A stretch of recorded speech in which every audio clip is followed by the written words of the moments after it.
Hello. If it's me, I will let my friends know I'm not well.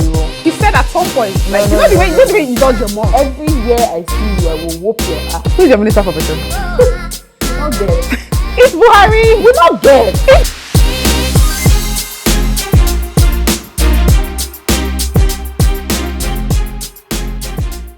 Hello and welcome to another episode.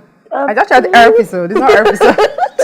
Hello and welcome to another episode of the There, Here and Everywhere podcast. Yes, This is Chioma Waritobi and Iwari Brown, your humble host, co-host, friend, person, neighbor, and everything I need to be to you. Whatever you want me to be, I will be. Iwari, please be my financier. That time in my life is coming. I want it to be now. I can't wait. My life is coming. Like my dream life, right, is waking up in the morning, getting my children ready for school. Mm-hmm. My husband goes to work. I do my NSPPD, pray. Of course, I'm married to a rich man. Like, that's my dream, my fantasy. So what do you do with your day? I just flourish. I just shine. You know the way Nollywood used to have those moments where you come to the woman's house, she's in her boo-boos with her heels. Oh, yeah. She's like, come on.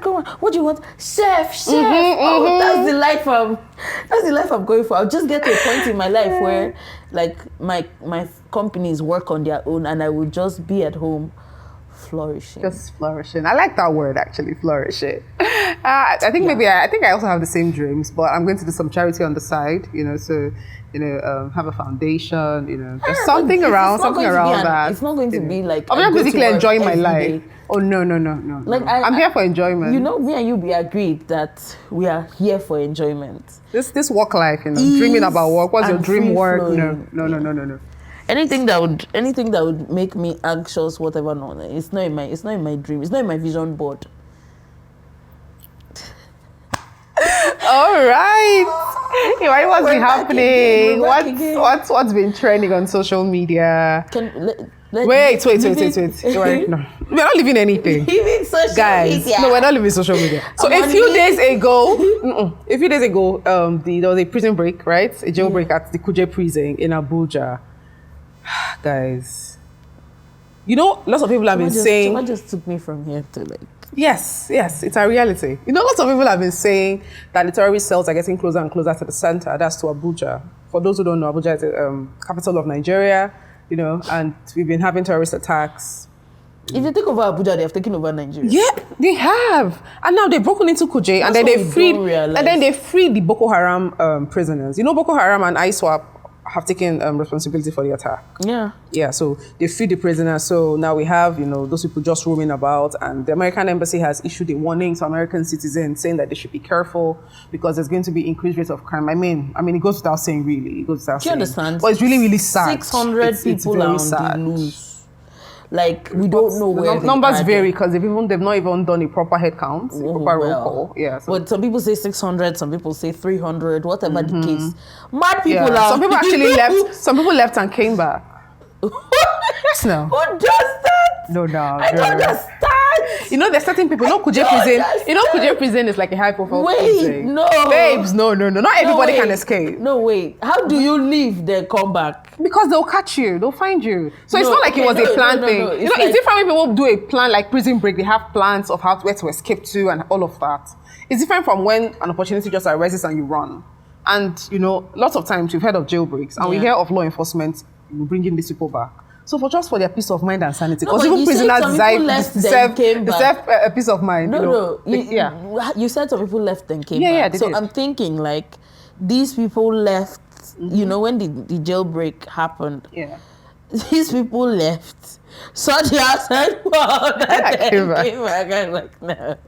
Who does that? No, the thing is, it's just sad. It's sad because we're not safe in this country. We are not safe. This is like terrorists hitting Washington, DC. When you put it that way. This is like it. Our president had the mind to tell us that his convoy was attacked. Excuse me, sir.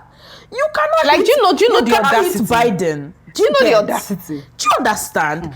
Try to hit Biden. did, America yeah. will pounce on you. I'm just here smiling because I'm tired. The thing is, our president, it be like saying not take the thing seriously or because and he released feels, a statement saying, expressing his surprise that terrorists could have access to weapons. I'm like, really? At this point, we're still doing surprise and shock. At this point, is constantly in shock, meaning that we should buy more shock absorbers because if you, sir, are in shock and you experience this heat that they hit your convoy, what should the rest of us be in? Because if they can have access to you, then we were mincemeat. Exactly. We're not safe.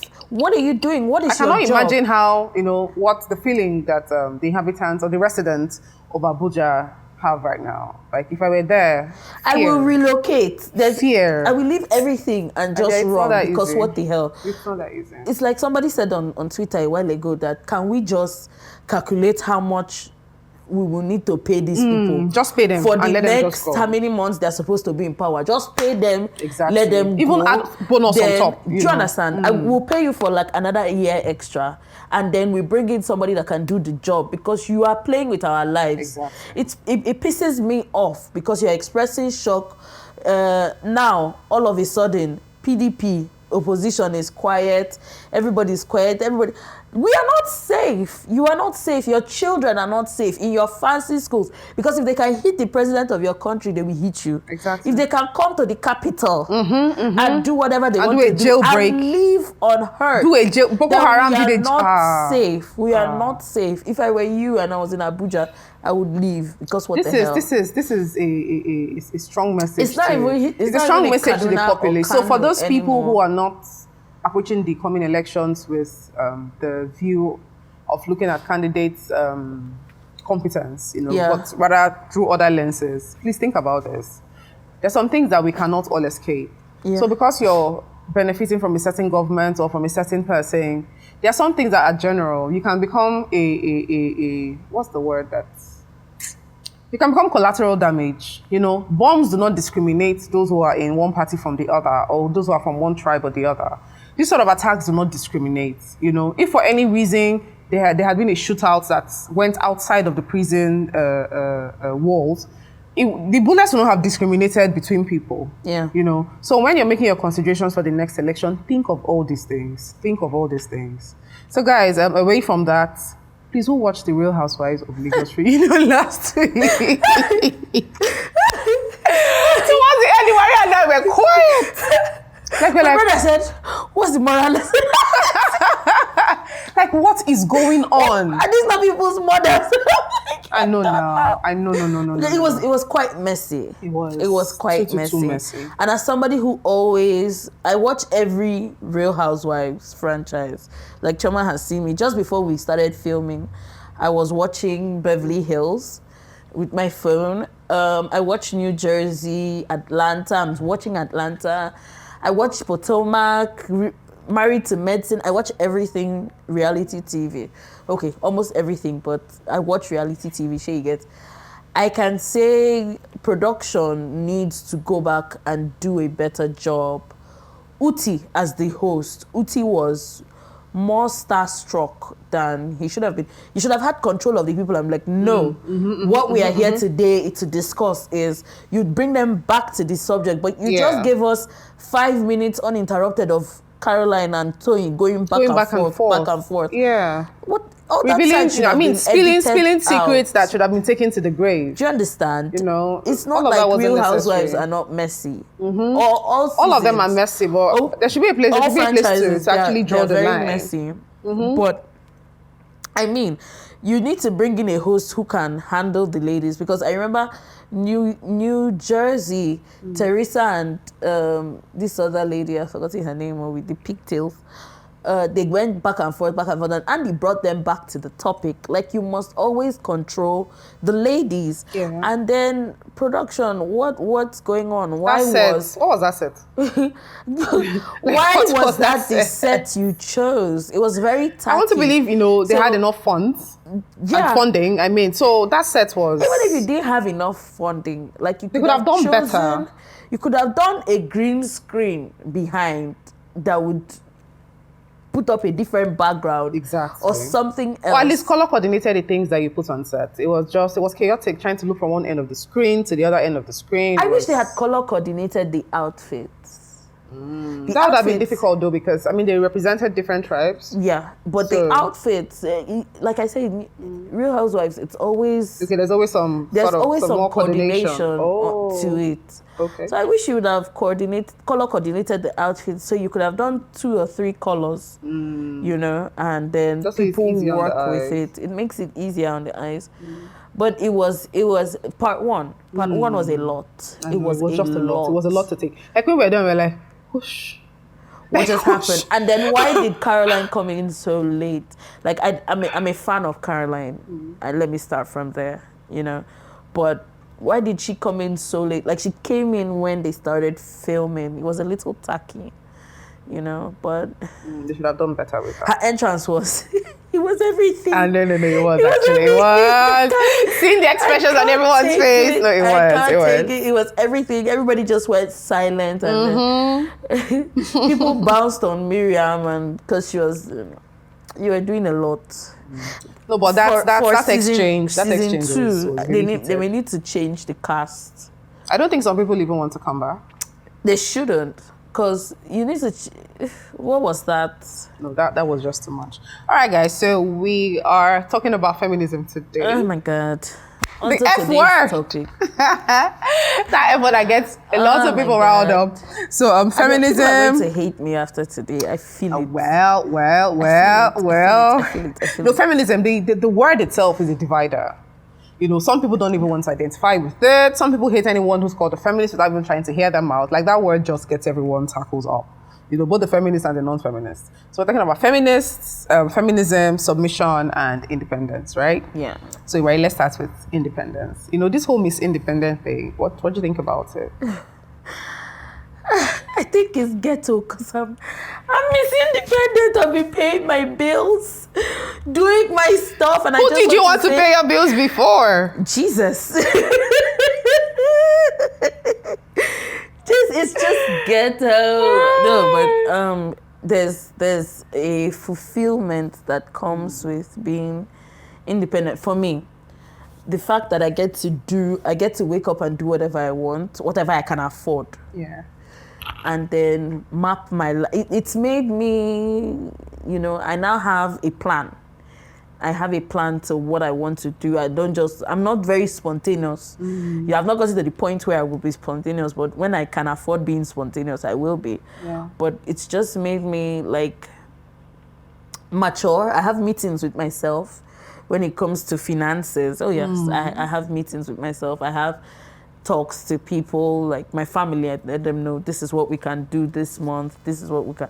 So I can't do this. I can't do the other one. You know, we just have those kind of conversations. But my dear, independence is not easy. It's not for the weak, because sometimes you just look at your account and you look at, you're like, okay, for somebody like me that I have a 9 to 5, right? I look at my account, I look at the month, my calendar, and I'm like, why am I broke? And it's not even the second week of the new month yet. So it's a lot. It's a lot. And for a country like Nigeria, I think we've gotten to the point where you must have at least 2 or 3 side hustles that... Yeah, to be able to keep up with, you know, your living expenses. Yeah, because the country is getting more and more... Oh my God, sorry guys, I have a flu. It's affecting my full life. So the country is becoming more and more expensive, and you have to meet up with your basic needs, power, water, you know, now data is like a basic need. Data is life. Yeah. So that was a very good line, you know. Transportation. Byline. Yeah. You know, so it's a lot. Well, for me, I think this whole, you know, Miss Independence thing is something that should actually be everyone's default. Because the flip side of it is saying you depend on somebody to take care of yourself. As a full human being, a grown adult with agency, why should that be your mindset? Celebrating being Miss Independent, the men don't celebrate being Mr. Independent because it's the default. You know, they are providers. You know, I give it up to them. outside of the family setting, you know, as a human being, you should be able to provide for yourself. Yeah. So saying, oh, I'm Miss Independent, I don't like Miss, that person is trying to be Miss. I mean, I think that phrase is quite unnecessary. As a human being, you should be able to provide for yourself. Even if you're not able to provide for yourself, you should have the mindset that you should be providing for yourself. Yeah, you know, being able to do that can be affected by external factors, but I mean that this is the now, our reality of now. So in previous years, I'm taking a few decades back, okay, women were housewives. What are you sure? Well, I want to. Okay. Are you sure? Who has been manning markets from time immemorial? True.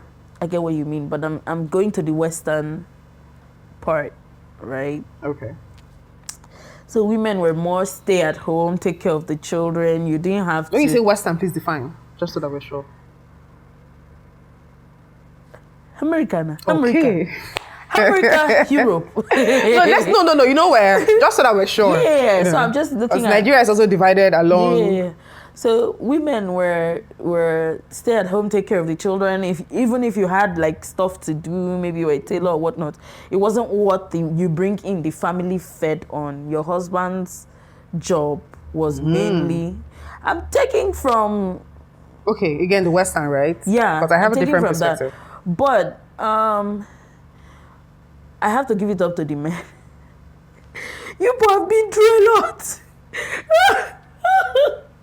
No, just I'm thinking of it now, and I think women, for a lot of women who put their financial burdens on men. Yeah.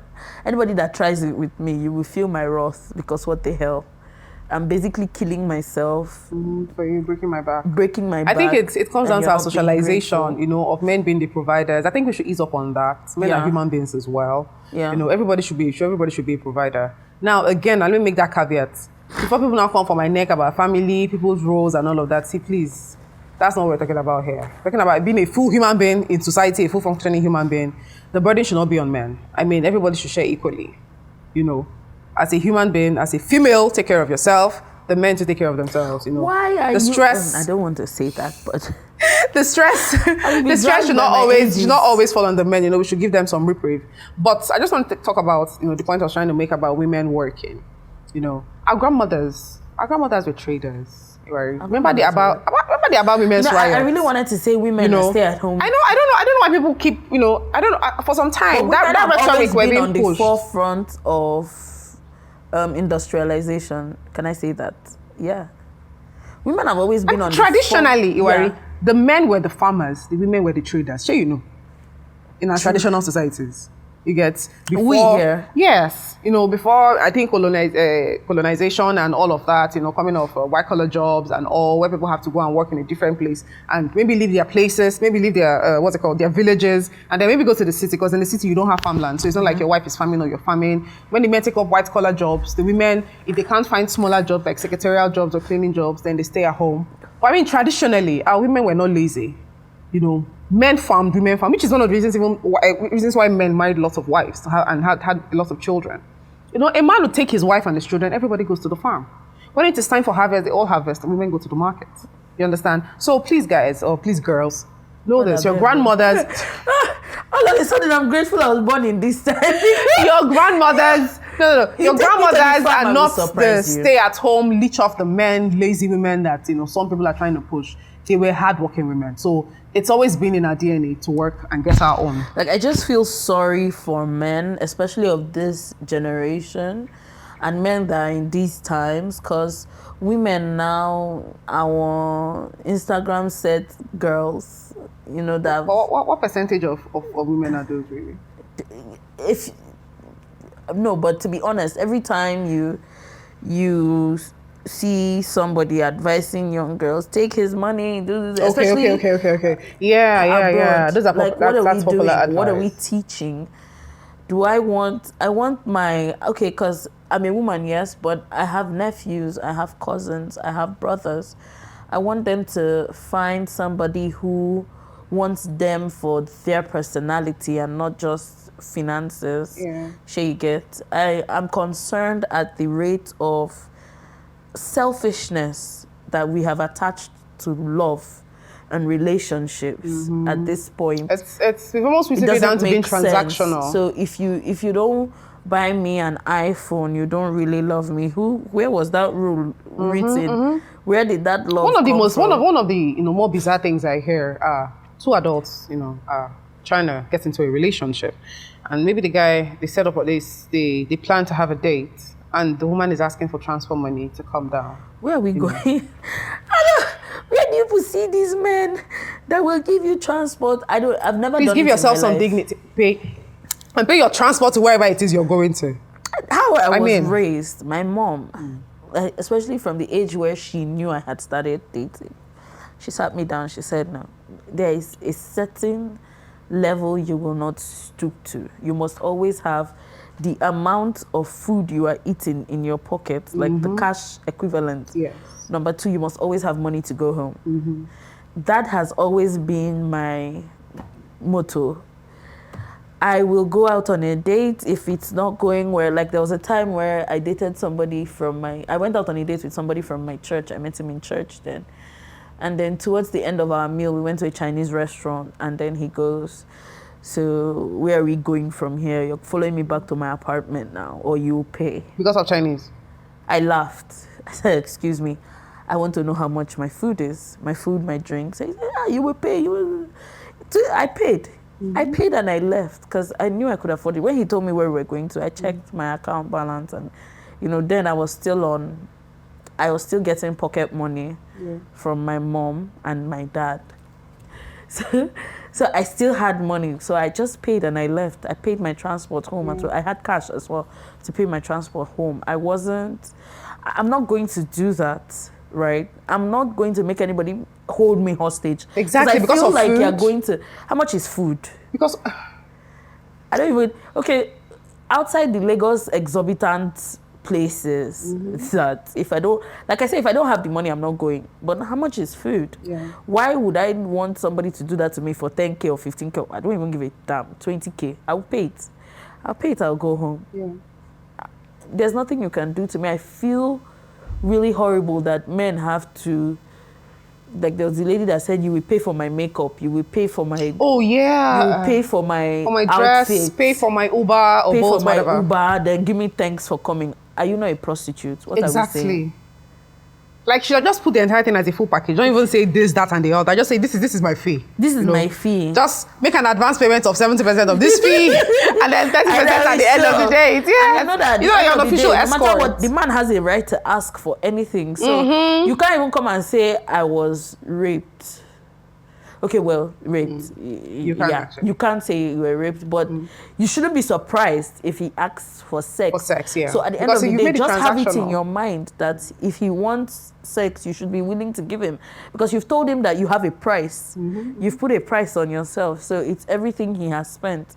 So now his own is to collect total value for what he has spent. For the amount he has spent. Exactly. I don't blame people that find themselves in that, men who do that, because you told him that was what you were worth. There was nothing else attached to it. Oh well. Actually, we shouldn't put a caveat here somewhere, right?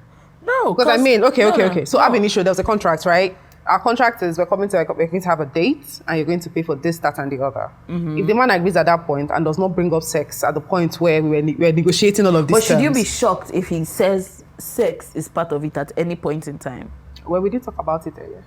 Does it matter? Then you should stand up, go and wash plates in the kitchen, or pay for your well, bill. You should be willing to and go wash plates. But you get what I mean. I get what you mean. But at the end of the I'm day, just saying shouldn't be that also should not be surprised. taken. You shouldn't be surprised. Okay, like, if he asks for it, yeah, right? If he asks no, you shouldn't be surprised. But you shouldn't, try to force it out of you, because then that is a whole different matter. That's a whole different thing. Please don't. I'm not. But with the whole independent thing, I think at all. I think the thing is, young girls should just have that mindset that they are responsible for themselves. Yes. You cannot outsource your living, to somebody else. It's not right. You're not a damsel in distress. Nobody's coming to save you. Don't have that mindset. It's not right. Cater to yourself. Make plans for yourself. Everybody in Lagos has the same structure. BBL. A friend of mine was telling me how her neighbor, who hadn't paid rent, went to do BBL, and by the time she came back, the landlord had removed her from the property. But she came back with this whole and I'm like, why? Why is this a criteria? Why? What are we doing? I think you should find out what her line of business is first. What are we doing? You should find out, because if she's selling her body, then she wants to operate the body. You have 2.something million to do the body, but you don't have because she's hoping that it's going to bring returns now. It will bring returns to pay the rent. You don't have 700K to do. Why the body will bring returns to pay the rent? That's a white bet. Oh God, wahala. So for their sake. All right. I hope so. So let's talk the whole feminism thing. Oh my God, people are going like to I hate said me. earlier, that F word, like it gets me. people's hackles up. So But okay. before we even start, let me just set what the basis is or what the definition is of feminism.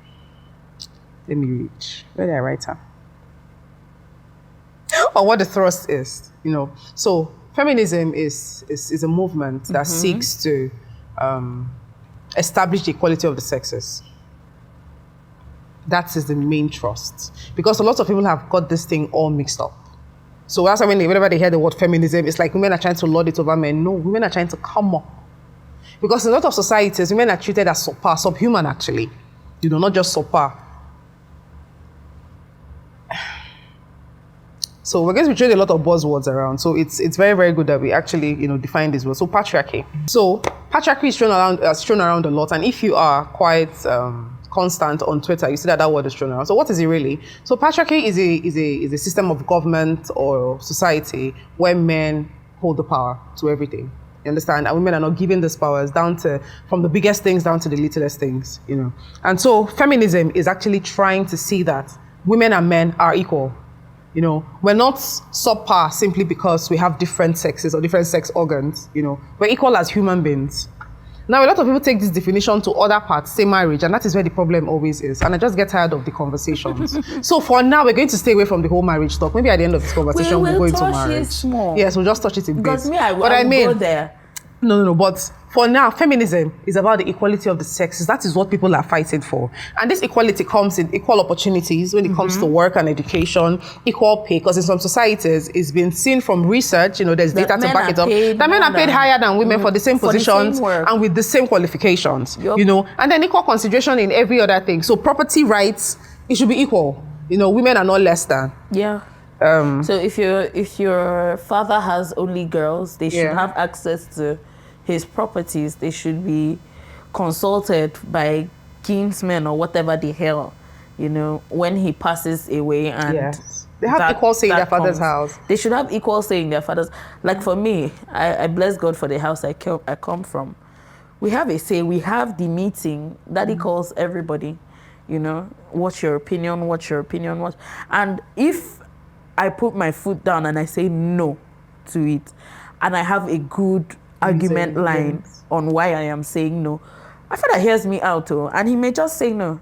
Like he's 80% of the time going to side with me because he's like, no. Especially when the argument is valid. Yeah. So he doesn't pull me away just because maybe his brother or his cousin or whatever other man that's there has an opinion and then maybe a different opinion from me. Yeah. He hears me out. But in a lot of places, they have this whole women are to be seen and not heard. So women don't even get to sit at the table where decisions are made. Yes. And these decisions affect to that society because I've been raised to be seen. Yes, and heard. And given actions to carry out. So I can't even marry into a society or a family where the women in the family are at the background. Because I've always been at the foreline, like with the commanders and whatnot. Same with the commanders. But then again, I mean that's, the thing is, when you now question men and ask them why women are not included in certain things or brought to certain tables, there's no valid reason. Is it that women do not have the intellectual capacity to engage on certain arguments or even understand what is going on? It's just that inbuilt gender bias that, women should just take the seat. This is a place for men. Let me tell you a funny story. In 2016, I was learning how to drive. I still had the L attached to my car, and then I had just come back, So I had forgotten what roads were one-way roads in Port Harcourt and which ones were not. I was driving in Jerry, Elelimo Street. I didn't know that was a one-way road, We're not going to say where you were going. Continue. So I was coming back from church, right? So as I was driving, I tried to go right. As soon as I turned right, I ran into a car that was coming, At that point, I was like, oh my God, what is happening? Now, I was a learner driver, so I did not have the confidence. I already started shaking, on the wheel. And then when I looked up, I said there was a police van parked just beside. I'm like, it's finished. It's all over. I'm done for. Like, I'm done for. So the policeman, and I was so close to the gutter, I nearly ran into the gutter. So the policeman guided me and I parked. And then they asked me, madam, why you enter? I said, I didn't know it was a U-turn. I said, there's no sign, officer, there's no sign on this road. Officer just did like this, madam. As I looked behold, there was a huge no U-turn sign on the road. And that point, I was like, God. And I went and said, I took excuse from the officer. I went to meet the man whose car I had bashed and tried to apologize and asked him if I could do anything to fix it. The man just said, you want to fix my car? I'm like, as I was saying all of that, I was just thinking of my account balance. I'm like, no, sir, I didn't mean to. At that point, I was confused. But like, young lady, just go. That's why I left. So when I went and when I met the policeman just called me. The first question they asked me is, madam, now you get this motor? I say, no. Who get it? I say, no, my dad. I say, where's your father? I said, he's in the village. They said, okay, what of your brother? I said, he's in school. You don't get boyfriend? What of your boyfriend? I said, no, they don't break my heart, too. Officer, I don't get boyfriend. Wow. Guys, do you know the officers could not engage with me because there was no man to call? Like, they actually kept asking me of who to call, and they were all male relatives. Yeah. They did not engage with me. They did not think, At that point, it worked in my favor, but I'm just trying to show you how ingrained the gender bias is. They didn't think they should be engaging with a female on that, Yeah. And I just, Which is where, like, feminism comes in, right? As a society, we should all be feminists because you might be a man, but you have sisters. And, of course, you want them to have equal pay for the job they do. Their colleagues shouldn't be earning more than they are for the same amount of work that they do. So you will have daughters, you will have cousins, nieces, you will have people that will be affected by these laws. That's why feminism, right, it has the male part and the female part. Everyone has a part to play. Everybody has a part to play to make sure that we are all seen, as heard, equals, and treated like equals. Yeah. Because we all are in the eyes of God. And men actually, men actually are going to benefit a lot from feminism. So imagine being married to a partner who is a feminist. This person will not mind going 50-50 with you. Because now that's the thing. So feminism doesn't just transfer rights to women, it also transfers responsibilities. Yeah. Because if you're giving the full rights, then it should also be a responsibility that come with those rights. So if you have a woman who is doing very well, who has all the opportunities, who is earning well, and she is also fundamentally a feminist, she's going to contribute to the home as well. She's not going to want to sit down and say, oh, my husband is the provider, he should kill himself out there in the field, and I'm just at home, Oriako, I'm just, here to eat well. She's also actually going to contribute to the home. Yeah. And you want someone like that raising your kids. Yeah. Both male and female. Because she's going to raise kids who are balanced. She's going to raise girls who know their worth. Yeah. She's going to also raise men who also treat the women properly. Right. Yes. Properly. So that thing about men being scared of, I don't want to date a feminist, I don't want to marry a feminist. Guy, sit down and think about this thing very well. It's what we have. You are actually going to benefit from that. Feminism too. So yeah, feminists are seen as angry women. You cannot hate men if you're a feminist. True. You can't hate men if you're a feminist because you don't that's a you don't hate struggle. a particular gender. You just hate the system. Mm-hmm. You don't even hate the system. You want to change the system to see everybody equally. Because imagine if it was the other way round, and it was like instead of feminism, it was menisms. And the system that was only more favorable to women. Yeah, you would want a say. You would want your voice to be heard. You would want your name to be counted as well. So it's just what we turned it into. All of a sudden, it's called the angry feminist. Angry feminist, yes, that word attack. So feminist, you should be angry at the system, but the man is like your partner. Why are you? Mm-hmm. He's the person. Women cannot change the system on our own. We need men. You actually do. We need men to join us in the fight. Because until we achieve equality, then the men need to be brought on our side. What I say this to men is this. So in cases where we want to pass a law, it's data. I mean, the data is there that in most legislative houses, House of Assembly, House of Senate, House of Rep, there are more men than women. You understand? So even to pass laws that are favorable to women, we also need to lobby the men. That is why Iwari said initially that everybody should be feminist. I want to talk about affirmative action, Iwari. I think affirmative action is one thing that drives people off the wall. So what that means is taking decisions, making policies that affect or that benefits a marginalized group. It can be marginalized by tribe, by gender, by race, But in this case, gender, because it's feminism we're talking about. So you have cases where maybe scholarships are put out, opportunities are put out, and they're restricted to females, and then the men start shouting, what about the men? What about the boy child? The boy child is being marginalized. The thing is, in such situations, you see that a lot in STEM. So science and technology, engineering and math. I think that's so, women are underrepresented, girls are underrepresented. You see more boys in these fields, So when you see such things, they're trying to include more women in the field so it can be an equal playing ground.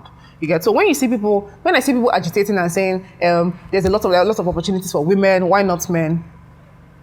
What we're trying to do is to equal the playing field, And there's really nothing wrong in someone else bringing opportunities for just men. You get? Because you get to see these things a lot of times on, maybe say International Women's Day or maybe the day of the girl child. People start shouting, what about boys? What about boys? Celebrate the boys now. Have a day for them. I'm just going to derail a little. Nobody should International Women's Day mean anything again. What was your experience? Why? I'm not doing. Why? I feel like, in as much as, I feel like men are more together than women. It's chaotic. Worry. Because in most organizations that you find women, you see that the women are the ones holding down fellow women. You think? You see, that's what you see. So it's quite sad. We had this whole breaking barriers. I broke the glass so that you might pass through. I beg, Benny, can we move on to better things? Because so you think women are not creating opportunities for fellow women? I think so. They're not creating enough opportunities. They're not being deliberate. They're not being intentional about it. So you're creating opportunities for fellow women. How? You work in a department with women or with a woman or with, you get what I mean? And you see the woman struggling, especially if you're in a company dominated by male. You see her struggling and you cannot call to say, come and talk to me. What is the problem? How can I guide you? You know what? This is what will work. Do it like this, do it like this. You come into a position where you can mentor the person. And that's how you rise by lifting others. So you've risen to a point and you just act like the ladder and be like, you know what, keep coming. Keep coming. What's the plan? After this is what you do. Have you gotten your credentials? Have you gotten your certifications? This is the certification you need to get. What's your plan? What's your more mentorship direction? Opportunities and roles. I think some people are actually doing quite a good work. Do we need more people to do it? Yes. We do need more people to do it, but people are not doing enough because, okay, look at the stories we're reading on Twitter the other day on horrible bosses. But it swung both ways, both men and women. Mostly women. Did you take data? Mostly women. For me, a lot of stories I read were... Because even the story that triggered that hashtag was from men, not women. But my point is, why should even women be there? They're human beings. They're good and bad human beings. They're good and bad human beings. So we shouldn't... I get what you mean. I get what you mean. But I think this whole rhetoric of women are not together, women always put themselves down. I don't think that rhetoric should be pushed. I get you, but I don't think we should push that rhetoric. There are women doing a lot as well to help people. I think, like you said, more structure needs to be put in. Mentorship in the workplace. I think people should even know what mentorship in the workplace is, because some people may not even know what it entails. A lot of times, you see men calling, younger boys, and my boy be that, and they take them everywhere. They carry them along. The opportunities they call them, their meetings they call them. So I think women need to do more of this. Than their fellow women. So now this is a call out to women. I think we should do more. When you get somewhere where you've gotten to a position where you can draw people, let's not just be feminists orally, just in the name of it. Actually do the work, mentor younger women, bring them up, help them through their struggles, just so that there's actually somebody to even replace you when you leave, because you're not always going to be there. After you shatter the glass ceilings, bring somebody along as well. Like, look at the men, really. I give it up to that. I give it up to men. Almost Men are every doing big man you see fantastic. has boys that he's training. I'm telling you, he has. That's why when people get to a certain position, right, you try to see, maybe they retire some 20 years ago, things are still coming their way because they have maybe when he's CEO or COO, he has 20 people he has helped. Yes. He has told those 20 people to bring in another 2, so it's 40. 40 plus 20 is 60. Yeah. So even when he leaves in 20 years, he has people who still come up through the positions he has created for them. Yes. Yes. There's But still a pipeline of people coming through. we don't have women doing that. There's this. There we have a few. The number needs to be increased. There's this gap. Look at the corporate world. If you go into corporate society, you see that there are women there. There are women who hold really high positions, but ask them how many other women have you mentored in the course of your journey to this position, and hear what they say. Yeah. And actually, this is not the time to do, let's equalize, the men and the women. The men are looking out for themselves. The women too should also do so. Yeah, especially the ones I've had a couple of bosses who have been the most amazing mentors to me, and I'm really grateful for that. Even if my head, na coconut head sometimes, but they still call me and tell me, okay, let's talk about it. What happened? How are you doing? What are you doing? What's your problem? What's the problem here? They take interest, which is good, but we don't have women who do that. Well, I think for me, maybe why I'm a bit skewed to the other side is because women. In the course of my career, I've had mostly women do that for me. You're lucky. I've had mostly women. So that's why I can say that there are some, we don't have a lot, but there are people who are there who look out. So we just need some more. Yeah, we just need some more. Until we level the playing field, I'm not going to do... But if you don't do it, then how do we level the playing field? International Women's Day, no. breaking the barriers, shattering the... So you want to wait for us to get there first before you start doing that? I know it can be painful because a lot of times it's also, it also looks like we're just making a token, we're just having a celebration. At times it also looks like it's a facade.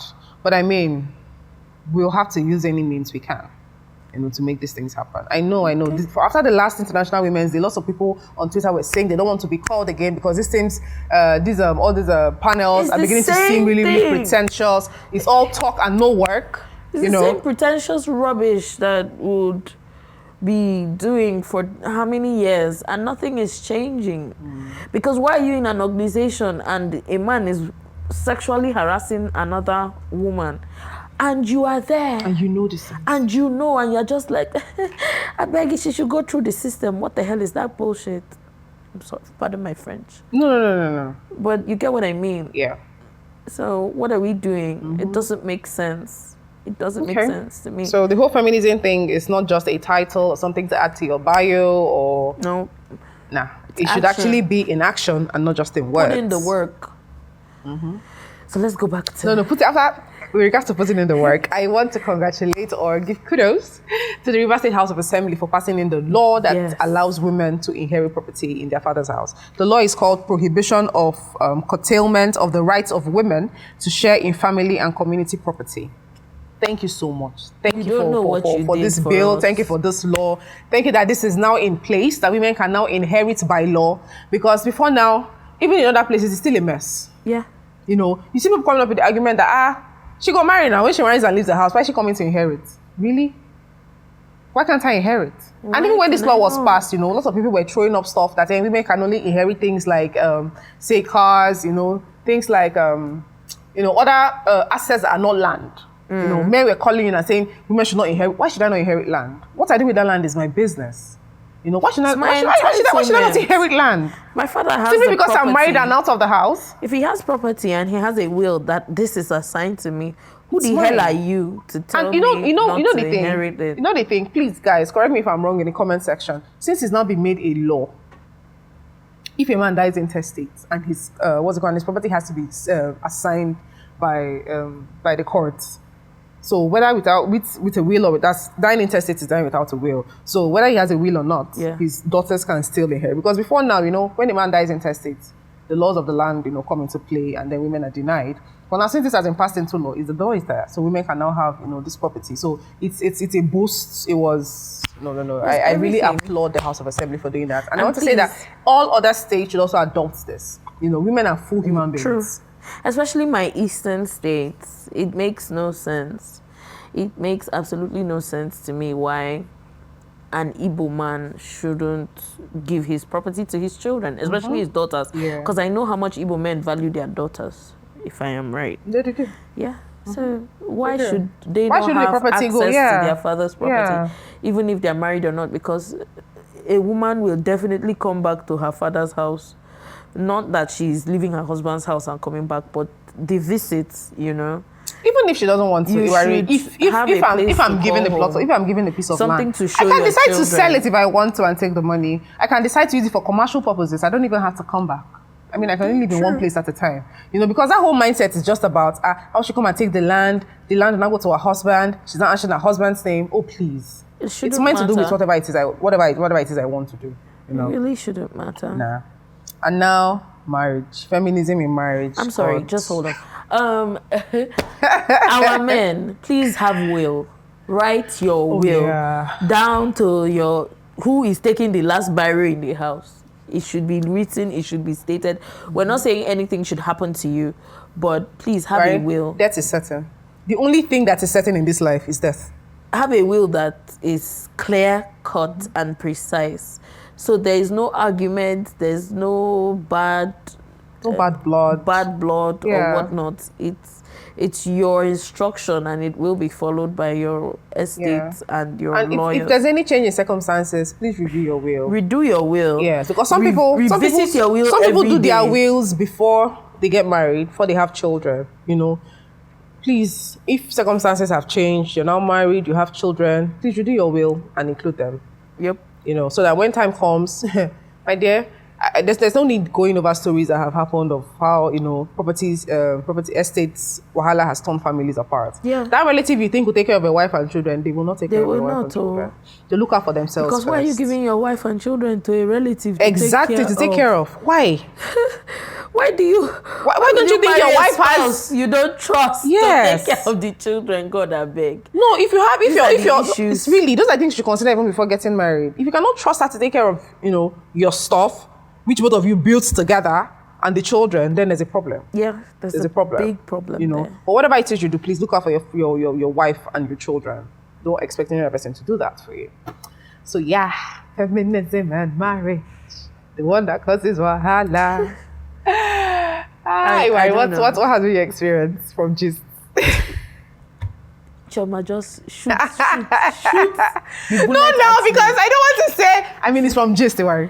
No, it's from we've heard a lot. We've actually seen a lot where people say, we got married, and then he tells me submission is one thing. I think people don't really understand what that word is. So if you get married and biblically your husband is above you, you answer to your husband, and the both of you answer to God, right? There is no need for me and him. He answers to God. He answers to God. I answer to God too as well. But in that setting. Yeah. But there's no need that I will start trying to prove my power to you, because you might be the head. I am your neck. If you are trying to turn and I am refusing to turn, you're not going to turn. You go nowhere without me. You are not functional without me. I'm not even the neck, I'm the spinal cord. Because I hold you, I hold the children, I hold the home, I hold your family, I hold mine. I hold the things you don't have to worry about. So there's no need for me to try and prove that I am stronger, more powerful, more intelligent. Because if I prove that I am more intelligent than you, then really I am more stupid than you are, because I married a stupid person. You get what I mean? You're saying that women should always marry men that are more intelligent than they are? I said there's no need to prove. Okay, no need to prove. There's no need to prove that you are better, you are smarter, you are more efficient, you are everything and a bag of chips. It's certain. Your position shouldn't be something you need to struggle. Prove, you shouldn't struggle for power. You shouldn't struggle. Other thing is not necessary. Because I feel like there are the fights or there are the problems in marriages where they are not necessary. Because they are problems that you will encounter that needs the two of you in cool heads aligned in front. So these little issues shouldn't be the problem. They really shouldn't be the problem. A lot of people don't understand what submission is. So submission is, I can do it, but I love on my husband, I listen to him, I respect him enough to take whatever he says to me. So if I have the means to go to America today for summer break, you know, and my husband says, no, we're not going to do that. We're going to wait till next year because there's this gone thing going on and I don't want it. I know I can go, but my husband has said we shouldn't go. So I take a step back, you know, I listen, I submit to him. He says, don't go to your village this year. Don't do this one. Don't buy this one. I don't want you to buy this one. His reasons are valid. You've tried to convince him that's not working. You don't do it. I like that thing you just said, his reasons are valid, because this can be taken to the extreme. Yeah, but his reasons are valid. It's not like the husband wouldn't hear you out. Like I said, I come from a family where it's always a meeting. Everything is a meeting. Whatever we want to do, whatever we want to buy, it's a family meeting. Nobody just takes unilateral decisions. No. Yeah. So we communicate. The line of communication is always open between us. Between all of us in the family, so we all let each other know this is where we are at each point. It doesn't make sense that my mother doesn't have anything to prove coming to struggle when my father says yes. She goes, no, I'm saying no. You know, I have to show that in public, no, she doesn't. No. She, even in private, they know how to settle all of that. We even have a means of communicating where we said, Daddy, I know that this is how you feel about it, but why don't you consider this way and that option and this other option and this other. Why are we doing it your way? Because definitely sometimes my father he has considered other options and feels like, nah, the problem here is too much. This one here is... let me take this is the one that will not cause my family harm. Sure you get? There's no need. There's no need to struggle for power in a marriage. There is absolutely no need. But for me, the my perspective to these things is just don't marry an insecure person, Sha. From the get-go, who are you getting married to? Exactly. If you have that's why marriage should come down to values. Marry someone who you share the same values with. You know, besides every other thing, share the same values. Because every other thing is going to change. It's subject to change. Yeah. If it's physical looks, this is not how I looked 5 years ago. You know, if it's money, that will come and go. You know, if it's possessions, I mean, things change. But values are core. It's very, very hard for people to change their values. So if you're the kind of person that values a home where you're doing 50-50, you know, you're cooking soup, your husband is cutting onions, you know, you're washing the clothes he's drying or he's hanging them outside, please marry someone who shares those same values. Do not marry a traditional man that wants you to kneel down with water, you know, for him to wash his hands before eating. And then you come back inside the marriage and start saying, but no, that's not how I want it. But you know that this is the kind of person I am. It's actually unfair to the other person. You're actually being unfair to yourself as well. Yeah.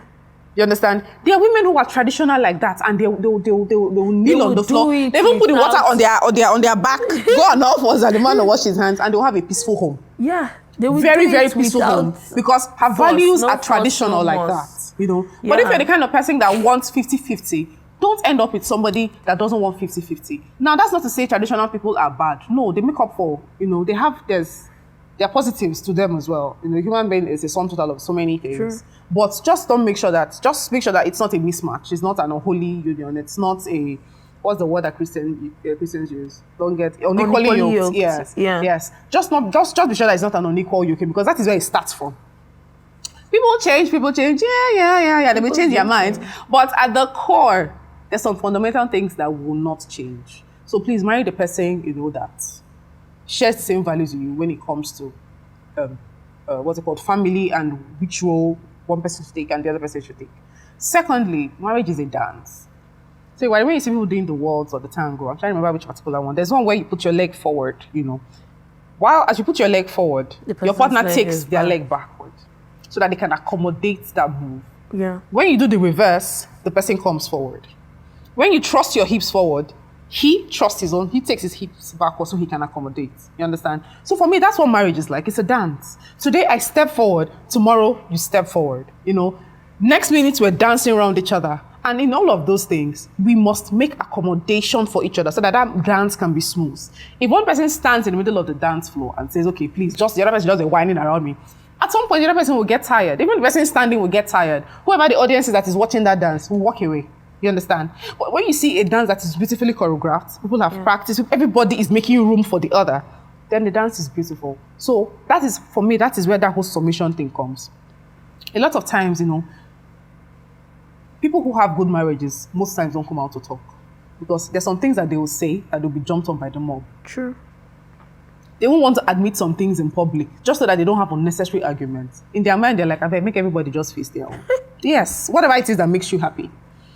Because they won't tell you that in that marriage, submission is for both the male and the woman. The Bible says both of you submitting one to another.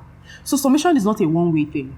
I'm telling you. While a man, by the Bible, again, if you marry, you're marrying whatever religion it is you're getting married by, you're going to have to face the tenets. If you marry as a Christian, then you follow the Christian tenets. If you marry as a Muslim, a Buddhist, whatever it is, you follow your tenets. It's going to be hypocritical to say, oh, I'm a Christian, I marry as a Christian, and then you don't follow the Christian tenets. Meanwhile, both you and your partner agree that you're going to have a Christian marriage.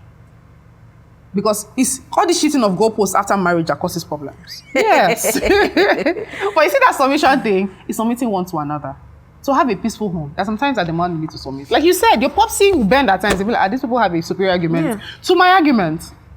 Because I may be saying things. I mean, why are you blessed with a wife and family if you are not making use of their perspective that you don't?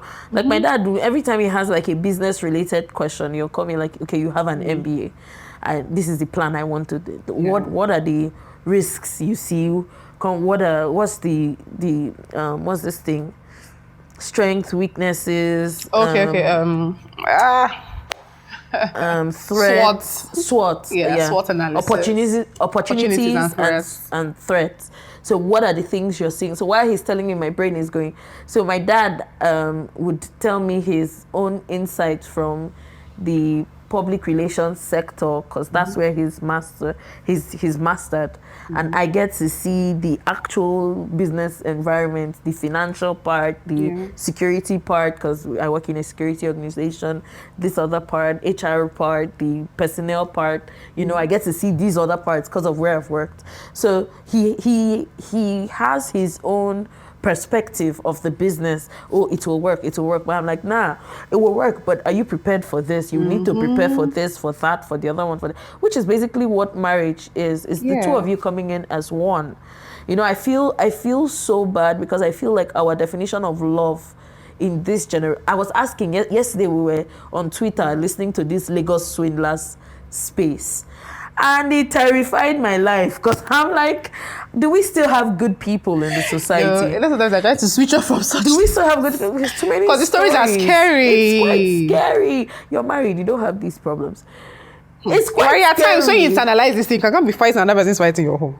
Oh, true, yeah. But it's quite scary because somebody, and I asked, I'm like, do we still have good people in the society? It's like, yes, you have good people, but the good people are trying to guard their hearts. Exactly. So you two good people meet, trying to guard their hearts. I'm guarding my heart, you're guarding your heart. Nobody wants to come out to the open and get to know the other person because you're scared that this person will misbehave. And take advantage. So your fence, trying your not to be vulnerable. Are all high. Yeah. It's so scary. We've made a mess of the term love, relationships, and marriages. So now people get into marriage with thinking that, oh my God, divorce is just, I can't take this rubbish, I can't take this rubbish, I'm out. Yeah. But that's not how it works.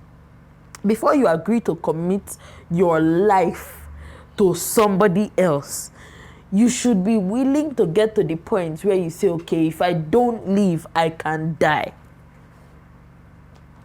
Let me give an example. If you get married to somebody, which you shouldn't do, you shouldn't get married to somebody who is domestic. Or who's an abuser. A domestic abuser. You shouldn't get married to somebody like that. But if you do, and he has slapped you 2 times in the marriage. Oh, okay. So you mean when it's a life and death situation? When it's a life and death situation. Okay. My dear, you kindly pack your load and you go. It's understandable. But a lot of other things are workable. If you a lot of other things are workable, you should, two of you should sit down, identify the problem, and the both of you work on it. Because if one person starts working on the two people's problem, it's like you're in a boxing ring, boxing yourself. Yeah. You don't have your partner with you spying there. So the two of you should sit down and work it out. The rate of divorce in Nigeria right now, it's at an all-time high. People don't get to see their 5th anniversary, their 6th anniversary. 1, 2, 3, they've divorced. 1, 2, 3, they've divorced. How long were you married? 8 months. Excuse you. What is that? Like, what is that? What is 8 months? What is 1 year? There's such a huge problem. There's a problem, and we must tackle it. We have to come together and be intentional. So all these ones, you go and marry a slave mama who is money-based, and then you think when you bring her into the marriage, she won't be money-based anymore. Who told you that?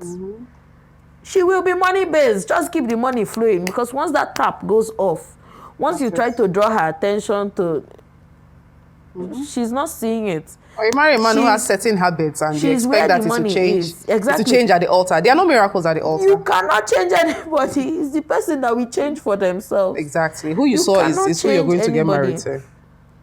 So we need to do a better job. Take your relationships. When you start dating somebody, it's so much more than what fancy restaurant are you going to eat at? What events are the two of you going to go and show up in, so that people can do, couple goals, realistic expectations. Oh my God, they're so cute. It's so much more than the iPhone 13 Pro Max that he'll buy for you. It's so much more than that, because when you finish receiving that phone, and then you come into the marriage and he gives you 2 slaps, you flog your head on the wall, your mother comes to cry for us. It could have been prevented if you paid attention. Yes. And they're always clues. They're always signs. Yeah. So you have, like we said in our podcast, we had the red flags. There are yellow flags, there are red flags. You should identify. If you haven't listened to it, go back to listen. Yeah, it's on Anchor and then Spotify. There are red flags, there are yellow flags. You must identify what your yellow flags are in your relationships. You must identify what your red flags are. If your red flags outweigh your yellow flags, kindly to the left, exit. Stage left. If you have things that can be worked on, and then the red flags are not relationship breakers or makers, then you can stay and work on your relationship, and then relationship, and then we move on. You know what I'm saying? It's so bad that you go into a marriage, and your marriage where you should find peace, you are arguing submission and feminism and all this crap. All of that. It's so much to unpack. I don't even want to. Like, I shy away.